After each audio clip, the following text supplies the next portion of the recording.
내 귀에 경제신문 2021년 2월 5일 경제신문 기사입니다. 문재인 대통령과 조 바이든 미국 대통령의 4일 정상간 통화에서 가급적 조속히 포괄적인 대북 전략을 함께 마련해 나갈 필요가 있다는 점에 인식을 같이 했다고 청와대가 밝혔다. 한미 정상간 통화는 바이든 대통령 취임 이후 14일 만에 이루어졌다. 문 대통령은 이날 오전 8시부터 32분 동안 바이든 대통령과 한미동맹과 한일 및 한미일 관계, 기후변화협약, 미얀마 쿠데타 등 주요 현안을 논의했다. 문 대통령은 한미가 한반도 비핵화 및 항구적 평화 정착을 진전시키기 위해 공동으로 노력해 나가자고 제안했다. 이에 바이든 대통령은 한반도 문제 해결의 주된 당사국인 한국의 노력을 평가하며 한국과 같은 입장이 중요하고 한국과 공통 목표를 위해 긴밀히 협력해 나갈 것이라고 화답했다. 두 정상은 코로나19 상황이 진정되는 대로 한미 정상회담을 열기로 했다. 세계 최초로 제정된 수소법이 시행된다. 산업통상자원부는 수소경제 육성 및 수소 안전관리에 관한 법률이 5일부터 시행된다고 4일 발표했다. 이로써 한국은 세계 최초로 수소법을 마련해 시행하는 국가가 된다. 이번 수소법 시행으로 수소 전문 기업 확인 제도가 새로 도입된다.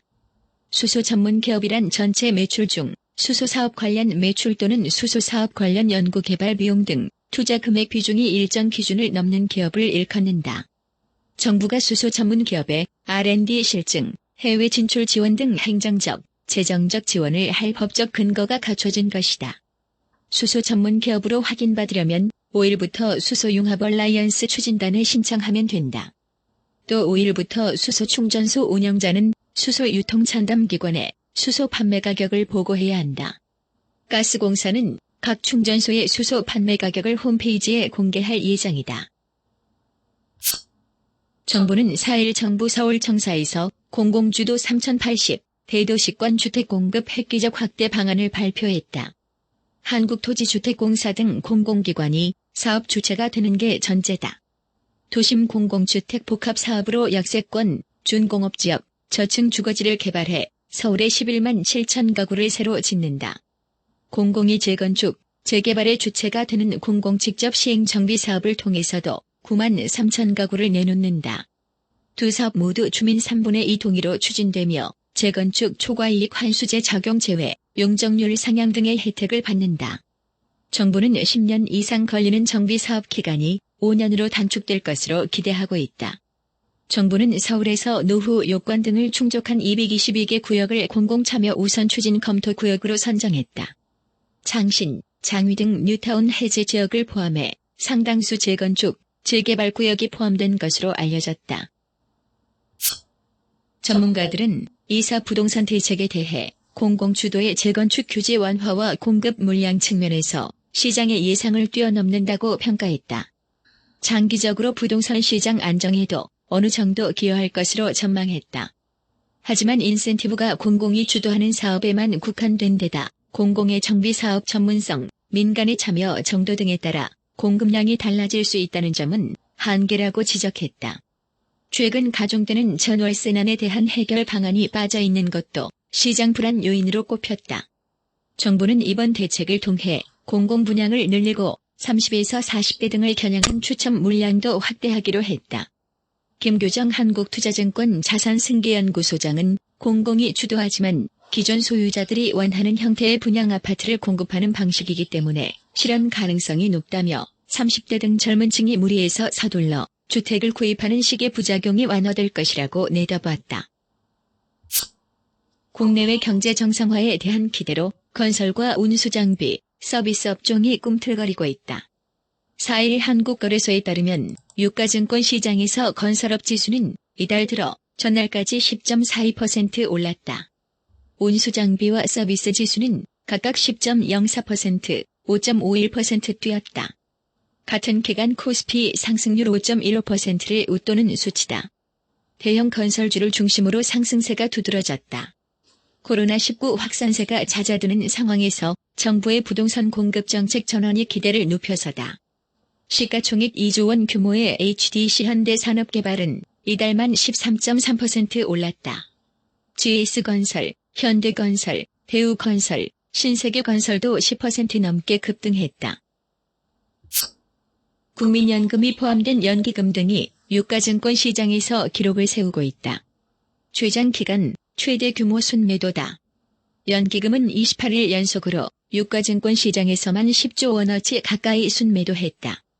국내 주식시장 비중 제한으로 인한 기계적 매도가 이어지고 있다. 4일 한국거래소에 따르면 연기금은 이날 유가증권 시장에서 3,762억 원어치를 순매도했다. 이날 코스피 지수는 연기금을 포함한 기관이 1조 8,290억 원어치를 순매도한 영향으로 1.34% 떨어진 3,087.62의 거래를 마쳤다.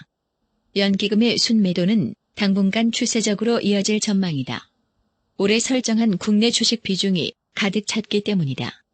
연기금은 지난해 17.3%였던 국내 주식 비중을 올해 16.8%로 줄인다. 국내 주식 비중은 줄이고 해외 주식 비중은 늘리기로 한 5개년 중기자산 배분 계획에 따른 비율이다. 기아와 애플의 협력 소식이 연이틀 전해지며 애플카 생산시설로 급부상한 미국 조지아 관련주가 들썩이고 있다. 부품사와 해외 시장의 동반 진출에 생산성을 극대화하고 있는 현대차, 기아그룹의 특성 때문에 애플카 동맹이 현실이 될 경우 부품사들이 혜택을 볼 것이란 전망이다. 하지만 조지아 테마주에 대한 무분별한 투자는 경계해야 한다는 지적도 나온다.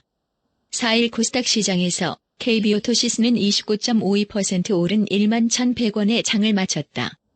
이날 오후 3,800만 달러를 투자해 조지아주에 공장을 신설한다는 소식이 전해진 뒤 주가가 급등했다. KB오토시스는 충남 아산에 본사를 둔 브레이크 패드 회사로 현대차, 기아, GM 등의 부품을 납품하고 있다.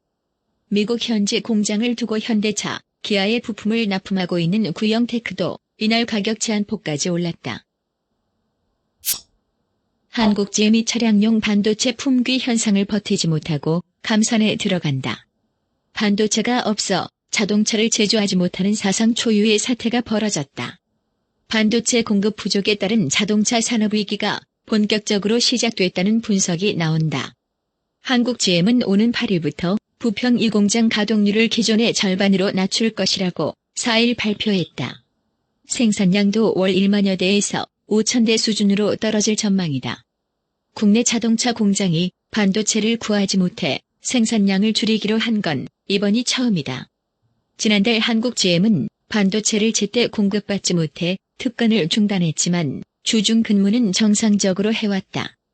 감사는 미국 제너럴 모터스 본사의 결정이다.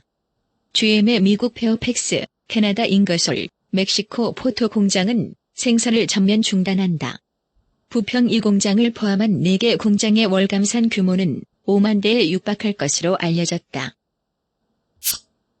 대한항공이 4일 공시한 잠정 실적에 따르면 지난해 매출은 전년 동기 대비 60.2%에 불과한 7조 4,050억 원에 그쳤다.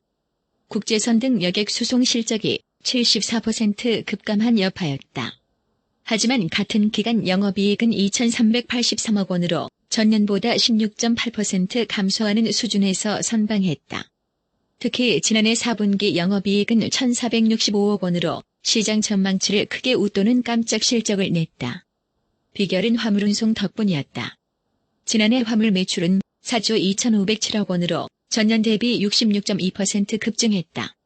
글로벌 항공사들이 비용 절감을 위해 화물기 운항을 대폭 줄였지만 대한항공은 오히려 화물 수송에 주력했다. 국제선 운항 편수가 급감하자 공급 부족으로 화물운임이 급등하여 작년 1월과 비교해 2배 넘게 올랐다. KB금융지주는 4일 실적 발표를 통해 지난해 3조 4,552억 원의 순이익을 올렸다고 밝혔다.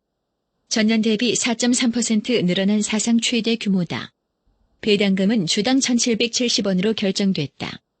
2019년보다 19.9% 줄었다.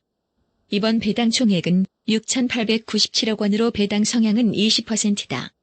금융위가 제시한 가이드라인에 맞춘 것이다. 금융위는 지난달 27일 국내 금융지주와 은행의 배당을 한시적으로 순이익의 20% 이내로 제한하는 내용의 권고안을 심의, 의결했다. 코로나19 사태가 장기화할 경우 국내 금융지주들의 손실 흡수 능력이 충분하지 않다는 금융감독원의 스트레스 테스트 결과를 고려한 것이다. 주주들은 반발하고 있다. 일각에서는 관채 금융이 국내 은행 산업의 경쟁력을 떨어뜨린다는 지적도 내놓고 있다. 셀트리온이 신종 코로나 바이러스 감염증 항체 치료제 레키로나주의 조건부 허가 여부가 5일 결정됩니다. 식품의약품안전처는 이날 오전 10시 최종 점검위원회를 열어 레키로나주에 대한 전문가 의견, 효능, 효과, 권고사항 등을 종합해 허가 여부를 판단하고 결과를 공개합니다. 최종 점검위원회에서 레키로나주의 조건부 허가 결정이 나오면 국산 첫 코로나19 치료제가 나오게 됩니다. 항체 치료제로는 다국적 제약사 일라이릴리와 리제네론 치료제에 이어 세 번째입니다. 내비의 경제신문을 마치겠습니다. 뉴스를 기반으로 자신만의 투자 원칙이 있는 성공 투자 바랍니다. 건강한 하루 되십시오.